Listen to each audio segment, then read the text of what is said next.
Bueno, nosotros recibimos a Mical aquí en Las Garzas y ya vamos a llevarlo en este auto hacia su lugar. No demoró mucho tiempo los programas acá en la iglesia por motivos de cuidados y salud. Ahí, aquí tenemos, aquí, con el auto voluntario del señor Jimmy Valencia. Aquí, Jimmy, cuéntanos un poco, en este momento, ¿cómo te sientes ser voluntario a apoyar a esta familia?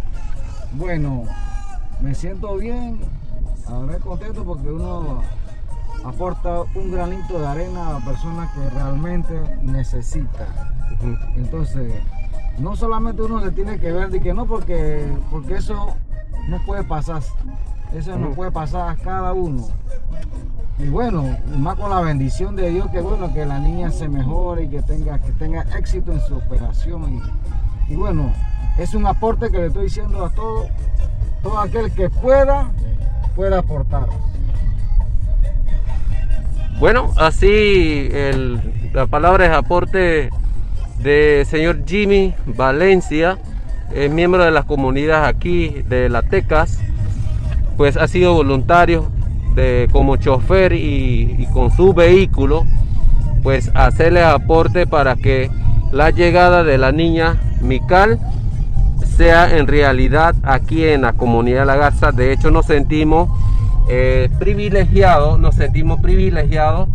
de recibir la niña en este lugar, porque así nos une más como pueblo, nos une más como comunidad y como pueblo panameño.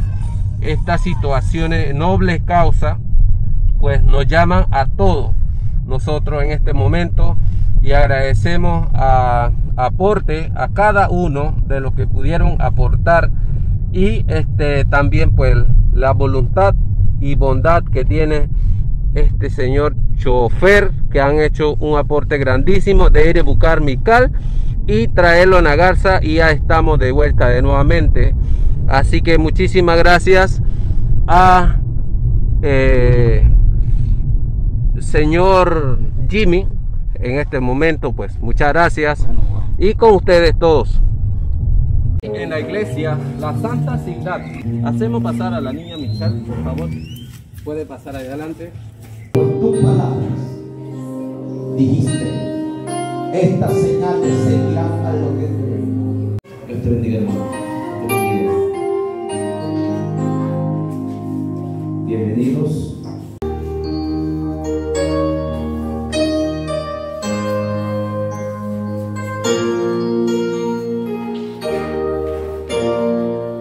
Para este domingo 4 de julio de 2021,